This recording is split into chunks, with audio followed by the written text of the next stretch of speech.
Well, very pleasant good morning to each of you. Hope you rested well. Maybe had a cup of coffee this morning and chance to come together and for a few minutes this morning at least study the Bible. I want you to turn to Philippians chapter 4.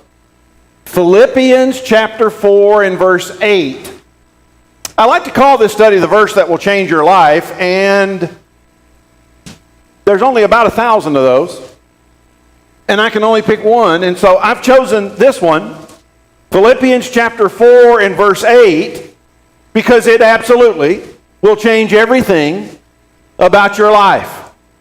Finally, brethren, whatever is true, whatever is honorable, whatever is right, whatever is pure, whatever is lovely, whatever is of good repute, if there is any excellence, if anything worthy of praise, dwell or let your mind dwell on these things.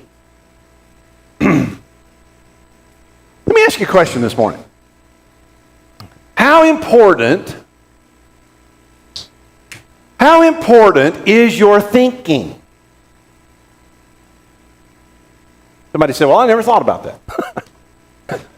That's the whole point. We don't think about what we think about.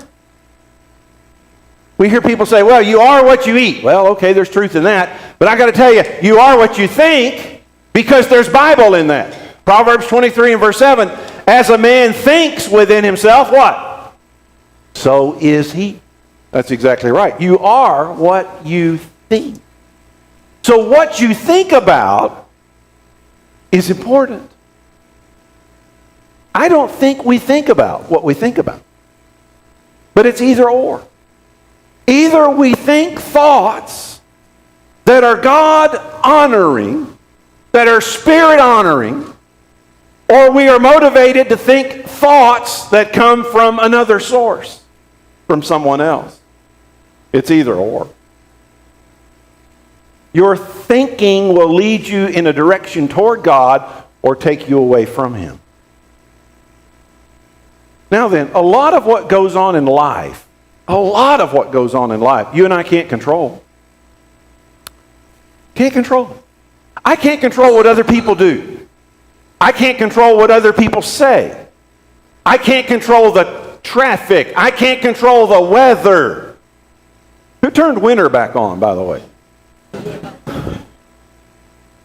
I can't control any of that. You can't control it either. But we have 100% complete control over the kinds of thoughts that we have. And if we're going to make any kind of positive life change, that's where it has to start. Romans 12 and verse 2 says that. Do not be conformed to the world, but be transformed. How? Where does it start? In your mind. In the way you think, he says.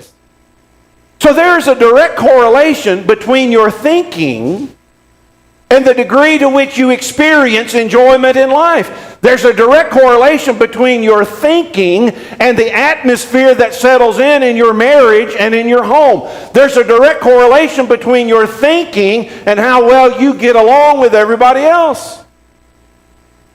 Proverbs 4:23. Watch over your heart, your thinking, with all diligence, for from it, your thinking, flow the springs of life. Your thoughts are important, he said. You know what limits us?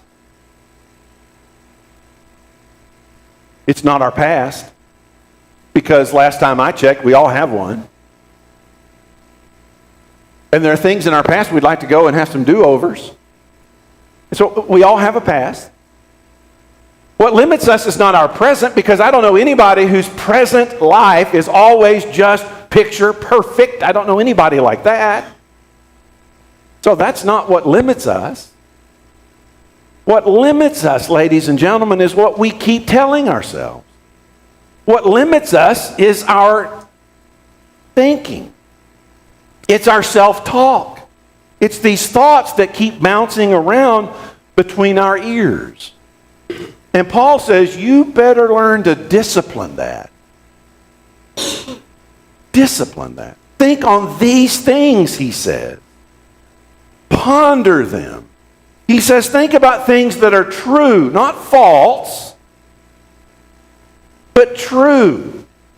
Talking to somebody the other day, and they said something kind of outlandish, and I said, how do you know that's true? Oh, I read it on the internet. Oh, there's the source of truth. Listen, he says, give your mind to what you know is true and honorable and right and pure and lovely and of good repute or report. Excellence, he says, things that are worthy of praise. Let your mind dwell on these things. Do you know how different our life would be if we would actually take the words off of this page and live them? Think about how we could impact other people that way. Jesus said, let your light shine among men that they may see your good works and come to glorify your Father who is in heaven. Good works begin with good thoughts. And that gets to the core of who we are. Now, Paul wrote this. Where was he? Does anybody know? Was he on vacation? Where was he? Prison. Prison. That's a fun place. He's in prison on account of his faith. And so if anybody is justified in being negative from our vantage point, it would have been Paul. Unfairly accused, confined in prison, facing an unknown future, maybe death. And so you would think Paul would write a letter.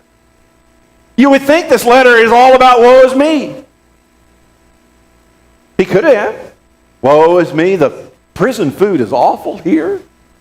Woe is me, my cell is dark and dingy and cold, and woe is me, I'm chained to these guards. Woe is me, I'm not free to come and go like you are. You know what Philippians is all about? Joy. Joy. As you read the book of Philippians sometimes.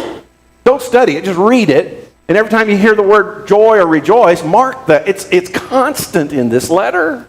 Constant. How can that be? Because Paul made a deliberate choice. A deliberate choice to choose that way of thinking. Because he understood that his thoughts were a reflection of his faith. And so are yours. Your thinking reflects your faith.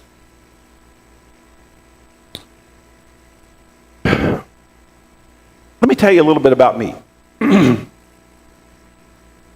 I'm not mechanically inclined. I have one tool. If I can't fix it with a hammer, I'm not interested. People call my house and they say, ask my wife, is Wilson handy? And she said, are you kidding me? He can't do anything. No. So I'm not mechanically inclined. I'm not musically inclined. Everybody else in my family got the music gene. You know, they play guitars, they play pianos, they play, we call them fiddles. They play the fiddle, they play all these instruments, and everybody sings and all this kind of deal. My dad's 91 years old, and his Tennessee and Gretsch electric guitar still sits in his dining room, and he still picks that up. And at 91, he's still nimble enough to play that thing. And over the years, he's played with some of the greats in country music, and he loves to play. I think I know 3 chords, and I can't sing. You know, when we adopted these kids, I'm taking them to school, and the school we go to is way across town, and so we have some morning time, and I'm a morning person, and these kids aren't, for some odd reason. And so they turn on the radio, you know, and they like to listen to this radio station that plays, you know, the kids, they play 3 songs. They have 3 songs, they play them over and over and over again. And so I learned the words. And so I start singing. And I remember Leah, in her English, in her accented English, she said, "Dad, you can't sing." And she reaches over and turns it off. I'm not mechanically inclined. I'm not musically inclined. I'm not into technology either. David Holder down in Fort Worth laughs at me. He says, my idea of an upgrade is to go to Office Depot and get a new legal pad. That's about it. That's about it. For the longest time, I had what I like to call a retro mobile device. It was the neatest little thing. It was about this big, and you could pull it out of your holster and flip it open, and it would flip out there, and it was cool, you know? And I used that retro mobile device for a long time until my kids finally had enough. And I remember one time I'd left that thing in the gym, and I got home and I couldn't find it, and I told my son Luke, I said, I can't find my phone. And so I went back, and there it was. And I said to him, that proves people are honest. He says, Dad, that proves nobody wants your stinking phone. That's what that proves. You've got to upgrade. And so I finally did. We hear that word, upgrade, and sometimes we need to upgrade our thinking. Flip over a few pages to 1 Thessalonians 5, verse 16, 17, 18. You want to talk about an upgrade? This is an upgrade. Rejoice always. Pray without ceasing. In everything, give thanks. Upgrade. Somebody says, well, now how can I rejoice always if my life is not always great? Or, how can I give thanks if things are happening in my life for which I'm not very thankful? How can I do that? Well, upgrading to a rejoice always thinker doesn't mean that your life is always just going to be perfect. That's not what that means. Or that you're going to be giving thanks in areas of which you have great concern. It doesn't mean that your life is just going to be 100% great. That's not what that means. Paul was the one who wrote that, and his wasn't. And yet, in spite of the difficulties and the hardships he faced, he made a deliberate, conscious choice to wrap his arms around the promises of God and stand on them. And I'm saying that if he could do that, you and I can do that. We can do that. Because joy is an outside sign of an inside faith. We sing with the kids. I've got the joy, joy, joy. Where? Down in my heart. You know what Solomon says in Proverbs 15:13? He says, if it's in your heart, it's going to show up on your face. If it's inside, it's going to show up outside. It just has to. It's a way of acting that says, I may not understand everything that's going on in my life. I certainly don't understand everything about God, but I'm going to trust Him with every ounce of my being. And if we live like that, people would come up to us and they would say, man, what is your deal? And you'd say, my deal is Jesus, and He changed my life. And He can change yours. You see, joy is not some distant destination we hope to reach someday. Oh, I get heaven. I understand about the ultimate destination of heaven. But what about between now and then? How does God want you and I to live between now and then? My wife always says the joy's in the journey. And I think sometimes we forget that. You know, sometimes God puts joy, He puts it right in front of our face, and we don't see it because we let all of the peripheral things of life get in the way. My wife gets so put out with me because I'll go in the pantry and I'll reach for the staple of my American diet, crunchy peanut butter, and it's not there. And because I'm a male, because I'm a husband, I gaze intently for 3 seconds. And then I yell, where's the peanut butter? Well, she's in the back bedroom, and she yells back, 3rd shelf, eye level. And so, because I'm a male, because I'm a husband, now I gaze intently for 3.5 seconds. And then I employ the whiny husband voice. It's not there. And so she stops what she's doing, leaves comes into the kitchen, goes in the pantry, reaches on the shelf, pulls out the peanut butter and hands it to me and says, "Here," and walks off saying something about husbands who have selective hearing and seeing, and mumbling something, I don't know, incoherently. Now, to my defense, okay, I'm 6'4". Third shelf eye level to me, and third shelf eye level to her is two different things. So just, I'm just going to throw that in there as a disclaimer. God puts joy right in front of our face, and we don't see it.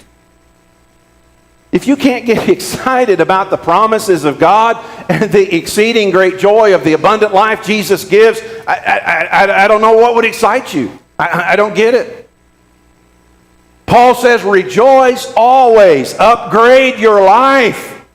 And if you did, you'd be a lot more fun to be around. If we would focus our thinking on what he tells us in Philippians 4 and verse 8 and think these ways, everything in your life would get better. Your marriage would get better because you'd start focusing on the good traits of your spouse rather than nitpicking all of the faults. Your family life would be better because you start thinking of how brief a time you have with these kids. Your relationship with your coworkers would get better. Your relationship with your brethren would get better. Your relationship with your God will be better.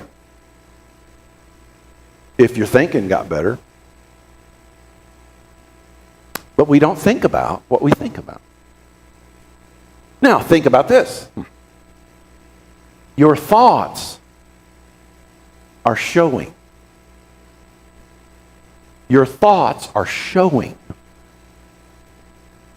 I read the other day on the internet, so it has to be true. The average person thinks 50,000 thoughts a day. Now, my first response to that is, really? What idiot counts them? What do you go through with a clipboard? Oh, there's a thought. Oh, I had another one. Who does that? I mean, nobody. And then I read on the internet, so it has to be true. They said 50% of all things you read on the internet are not true. They're made up. So there you go. So you choose. I don't know. I don't know how many thoughts a person has in a day. I don't think anybody knows how many thoughts a person has in a day. Let's just say the average person has a bunch of thoughts scattered across the day. Okay, a bunch of them. And I'll say again, those thoughts are either going to lead you toward God or they're going to take you further from Him. It's going to be one or the other. But make no mistake, your thoughts are showing. Jesus said that. In Luke 6 and verse 45, the mouth speaks out of that which fills up the heart. When somebody says to you, I shouldn't have said that, I spoke before I thought. No, you didn't. That's not true. If you spoke it, you could only speak it because you first thought it. You can't divorce your thoughts from your speech. You can't divorce your thoughts from your action. That's why our thinking is so important. But the problem is the majority of thoughts that we have today tend to be repeats and retreads from yesterday. And that's why it's hard to change. And that's why Solomon said, as a man thinks, so is he. And so if I keep thinking in the same way, nothing's going to change. Because change starts in our minds. Change starts with the way we think. And it doesn't matter what kind of changes you need to make in your life. Maybe you need to make relational changes. Maybe you need to make physical changes. Maybe you need to make financial changes. Maybe you need to make spiritual changes. Doesn't matter. If you don't fix your thinking, the results are not going to be any different. We talk about God made man with a free moral agent. You ever heard those words? What does that mean? Well, all that means is God doesn't make you do anything. God doesn't make you do anything. God doesn't make you read your Bible. God doesn't make you pray. God doesn't make you make good decisions. God doesn't make you think the way you ought to think. God doesn't make you do those things. All those things are a choice, and they're your choice to make. And the way that we think is one of those choices. And so I have a choice. I can live with a negative mindset. I can allow myself to worry about everything. I could be dominated by uncertainty. I could become a drama king or a drama queen if I so choose. Or I can make the decision that says, I'm going to renew my mind so that I may approve the things of God. Because my mind can be reshaped. My mind can be retrained. Now, nobody said it was easy. Somebody says, well, you can't teach an old dog new tricks. So they kind of just blow it off. You know how far it is from my house here? 60 miles. Yeah, he knows. I pulled in the hotel the other afternoon. I thought, I wonder how far did I drive? And I punched in it, 999 miles. 999. So I drove around the block so I could hit 1,000. No. So I drove 999 miles to tell you this, okay? To all those people who dismiss this and say, oh, you can't teach an old dog new tricks. Okay, 999 miles later, I'm here to tell you, you're not a dog. You're not a dog. Everybody can change the way they think. The St. Paul who said what he said in verse 8, look at what he says in verse 11. Not that I speak from want. I have learned to be content in whatever circumstances I am. He said, I've had to learn this. And then in Philippians 4 and verse 12, he says, I know how to get along with humble means. I know how to live in prosperity. In any and every circumstance, I have learned the secret of being filled, going hungry, having abundant, suffering need. He said, there's some things I had to learn. There's some things I've had to learn. There's things you have to learn. But because God made us the way He made us, we can learn them. My wife came up to me the other day. She said, when is March Madness? Now, the smart aleck that I am said, March. And then I got that look. You ever get that look? The look? She said, I know, and it's when in March. Okay. But March Madness is coming up. It's always interesting to watch basketball games during March Madness because, it's just intense and the ebb and the flow of the game and the momentum swings from one to the other. And sometimes you'll see a coach in the second half of the game when he senses the momentum is swinging against his team. He'll stand up and he'll say, time out, time out, time out. He calls everybody over and he says to them, get your head in the game, because by that point in time, they're exhausted, they're tired, they're making mental mistakes. They're not focused. And what God is saying to us is, don't let all this peripheral stuff get in your way. Get your head back in the game. And sometimes we need that reminder. We need that reminder. You see, God gives to each of us a gift. It's called today. It's the present of the present. And you and I have an opportunity to start today to make the changes we need to make. The question is, what are we going to do with today? But if you hang around negative-minded people, if you hang around faithless people, they're going to try to steal yours. They will. Faithless people will try to poison your outlook. They will try to exhaust your energy, and they will try to keep chipping away at your joy. And if we keep hanging around the people who whine and complain and gripe and commiserate and gossip and all that kind of deal, what's that verse in 1 Corinthians 15 that we always talk with the teenagers? Bad company, what? Corrupts good morals. It also corrupts good thinking, which leads to bad morals. It rubs off on you. And so what we have to do is make a conscious decision to quarantine this negative, faithless kind of thinking. If I go to Nashville and see somebody at Vanderbilt at the hospital, and I'm coming down, and maybe I'm on the 11th floor, I get on the 11th floor and I start down, and one person gets on the elevator with me and the doors close, and as soon as we start moving, this person starts hacking and coughing and going, oh man, I think I'm getting sick. What do you do? I just hit button number 10.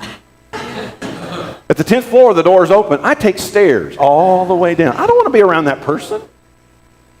I don't want to be around that individual. You don't want to be around them either. You don't get closer, you get further away. I mean, read Numbers chapters 13 and 14. The 12 spies, 10 had the fear and 2 had the faith, and look who influenced who. And so when we constantly around people trying to steal our joy, then if we're not careful, they're going to be successful. 2 Corinthians 10:5. Look it up. 2 Corinthians 10:5. I want you to read 2 Corinthians 10:5 and then tell me how important is your thinking. 2 Corinthians 10:5. How important is your thinking?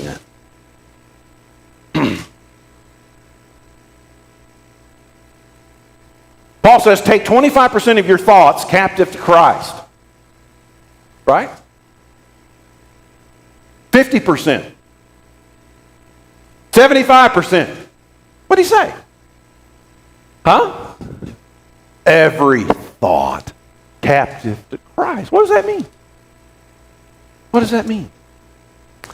When our son Dale was a little guy, every Saturday night he would drag me in front of the television to watch his favorite show. It's just started coming out and it was brand new. And he goes, man, Dad, you got to watch this show. It's great. It's great. So every Saturday night we would go watch. He and I would watch the show. You know what it was? Cops. And I can still hear the sing-song, you know, bad boys, what you gonna do when they come for you. And we watch that show and he goes, man, Dad, look at that, they got the bad guy, they got the cuffs on him, they got him in the back of the car, and they're taking him away. And he said, that's what I want to do, and when I grow up, I want to be a cop, I want to get the bad guys off the street. Well, that's what he does. He went to college, got his degree in sociology and criminal justice, and that's what he's done for a career. But I think about that in relation to that verse, take every thought captive to Christ. When you begin thinking in a way that you're not sure about, and it reflects in an attitude that you're not sure about, or maybe you're faced with a decision you're not sure about, then you place the handcuffs on that. You put the handcuffs on that. And then you take it before Jesus.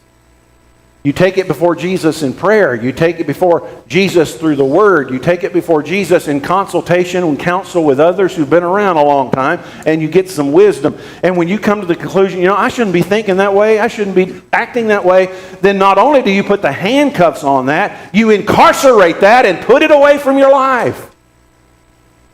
That's what it means. Take every thought captive to Christ. That's how important your thinking is. Galatians 6 and verse 7. You reap what you sow.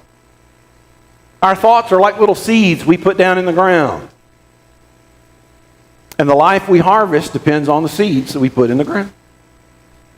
So, if you want to have a life that is filled with joy, then you need to fix your thinking on the joy-producing promises of God. After all, your thinking is a reflection of your faith. And so do you think with faith or do you think with fear? Which is it? Maybe it's time all of us had an upgrade.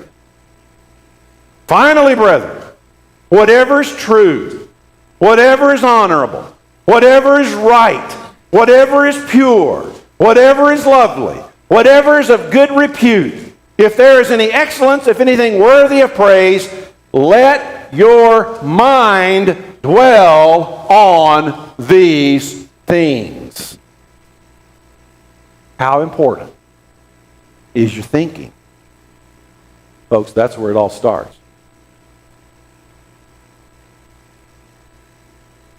6, 7 after 10. Am I good? I'm good. All right, we're done.